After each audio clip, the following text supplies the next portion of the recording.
আবারও কিন্তু ইন্ডিয়াতে আসতে পারেন সনি নর্ডি। প্রবীর দাসের মোহনবাগানে আসার সম্ভাবনা কতটা? তো hello guys, welcome to channel Bong MFC নতুন ভিডিওতে আপনাদের সবাইকে আরেকবার স্বাগত। আজকে আমি নিয়েছি ইন্ডিয়ান ফুটবল আপডেট 4টি পর্ব। তো চলুন একদম দেরি না করে আজকে ভিডিওটা শুরু করা যাক। সবার প্রথমেই কিন্তু আপনাদেরকে আপডেট দেবো, সেটা হলো মুম্বাই সিটি এফসি। কিন্তু মুম্বাই সিটি এফসি তারা কিন্তু 8জন খেলোয়াড়কে রিলিজ করেছে। এবার তাদের মধ্যে কিন্তু দুজন ইন্ডিয়ান রয়েছেন, মানে সরি, দুজন বিদেশি রয়েছেন এবং বাকি 6জন ইন্ডিয়ান রয়েছেন। এবার সেই 6জন ইন্ডিয়ানের মধ্যে কিন্তু দুজন রয়েছেন হিতেশ শর্মা, আর অপরজন হলেন প্রবীর দাস। তো এই প্রবীর দাসকে নিয়েই কিন্তু জল খোলা হচ্ছে, কারণ তিনি মানে 1 মাস আগে এক্সট্রা টাইমকে একটা ইন্টারভিউ দিয়েছিলেন, যেখানে তিনি বলেছিলেন যদি ও কোনো ক্লাবে আমি কলকাতায় ফিরতে চাই তবে সেটা কিন্তু মোহনবাগানই হবে। তো সেই কারণেই কিন্তু একটা জল্পনা কিন্তু মানে উঠছে, সেটা হলো যেহেতু অ্যাজ এ ফ্রি এজেন্ট মানে একজন হয়ে গিয়েছেন। আর লাস্ট সিজন তিনি কিন্তু মাত্র 6টা ম্যাচ খেলেছিলেন কেরালা ব্লাস্টার্সের হয়ে। তার লোন ডিল কিন্তু শেষ হয়ে গেল মানে এই বছরই। আর তাকে কিন্তু পুরোপুরি তার সাথে কন্ট্রাক্টটা কিন্তু টার্মিনেট করে দিল মুম্বাই সিটি এফসি। তিনি বর্তমানে এজ এ ফ্রি এজেন্ট। তো ফ্রি এজেন্ট হিসেবে মোহনবাগানেরও কিন্তু রাইট ব্যাক সব পজিশনে কিন্তু বেশ মানে ব্যাক আপ নেই। শুধুমাত্র একজন আশিস রাই রয়েছেন, এছাড়া কিন্তু আর কোনো প্রপার রাইট ব্যাক কিন্তু মোহনবাগানের কাছে নেই। তো সে কারণেই হয়তো অনেকে দুয়ে দুয়ে চার করে এটা বলতে চাইছেন যে প্রবীর দাস হয়তো মোহনবাগানে যোগ দিতে পারেন। এখনো অব্দি কিন্তু যদি আমি আপনাকে বলি, কোনো রকম কোনো কংক্রিট আলোচনা কোনো পক্ষের মধ্যেই হয়নি। তো প্রবীর দাসের যে মোহনবাগানে আসা, যদি আমাকে জিজ্ঞেস করেন চান্সেস কতটা, তো আমি বলবো খুব বেশি একটা চান্সেস কিন্তু নেই। কারণ মোহনবাগান হয়তো বেটার এক কোনো ইন্ডিয়ানকে খুঁজবে ওই রাইট ব্যাক পজিশনের জন্য প্রবীরের থেকে। আপনাদের কি মনে হয় সেটা কিন্তু আমাকে অবশ্যই কমেন্টে জানাবেন।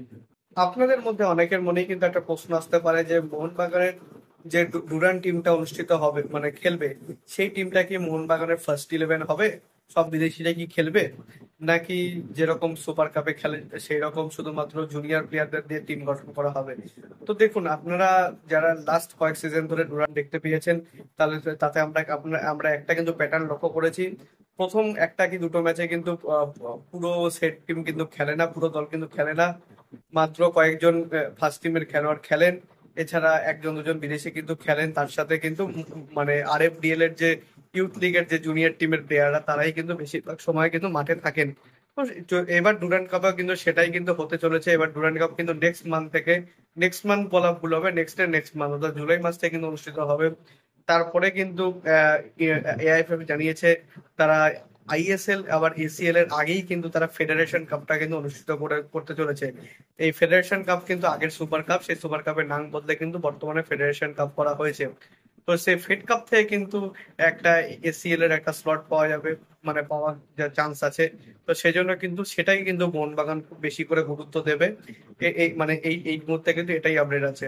আর যদি প্র্যাকটিসের কথা বলেন, তাহলে মোহনবাগানের যদি ফুল টিমের প্র্যাকটিস কিন্তু আপনারা আগস্টের ফার্স্ট উইক থেকে কিন্তু দেখতে পারবেন।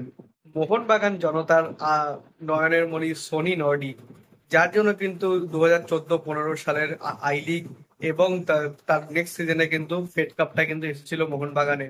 তার কিন্তু অনেক গুরুত্বপূর্ণ অবদান ছিল মোহনবাগানের এইসব জয়ের পিছনে। তো তাকে কিন্তু আবার তিনি কিন্তু আরো একবার ফিরতে চলেছেন কলকাতায়, বাট এবার কিন্তু মোহনবাগানের জার্সিতে নয়। এবারে মোস্ট প্রবাবলি তিনি কিন্তু ফিরবেন আই লিগের শব্দ প্রমোটেড হওয়া ক্লাব ডায়মন্ড হারবার এফসির জন্য। কিবু ভিকোনা কিন্তু তার কিন্তু মানে পছন্দ হয়েছে বর্তমানে সনি নটির প্রোফাইল, এবং তিনি কিন্তু তার এজেন্টের সঙ্গে অনেক ভাবেই কথাবার্তা খুব বলেছেন। এবং যে বর্তমানে যে জায়গায় ডিলটা দাঁড়িয়ে আছে সেটা কিন্তু বেশ পজিটিভ দিকে দাঁড়িয়ে আছে। তো দেখা যাক এবার সনি নর্ডি আই লিগে খেলেন কিনা। আবারও একবার কিন্তু ইন্ডিয়াতে সনি নর্ডিকে দেখতে কিন্তু আমরা সবাই মুখিয়ে থাকবো। সো এই অবধি ছিল আজকে আপডেট ভিডিও। যদি ভিডিওটা ভালো হয়ে থাকে ভিডিওটা অবশ্যই লাইক করবেন, চ্যানেল সাবস্ক্রাইব করে বেল আইকনটা অবশ্যই প্রেস করে দেবেন আমাদের সমস্ত ভিডিও আপডেট নোটিফিকেশন সবার আগে পাওয়ার জন্য। এছাড়া আপনারা আমাদের সোশ্যাল মিডিয়া হ্যান্ডেল ফলো করতে পারেন, লিংক আমি ডিসক্রিপশনে ফার্স্ট কমেন্ট দিয়ে রাখবো, সব ম্যাক্সিমাম ফলো দেন। ছোটখাটো কিছু আপডেট সেখানে দেওয়ার চেষ্টা করি। আর দেখা হচ্ছে পরে ভিডিওতে। আপাতত bye bye. Glory glory man United.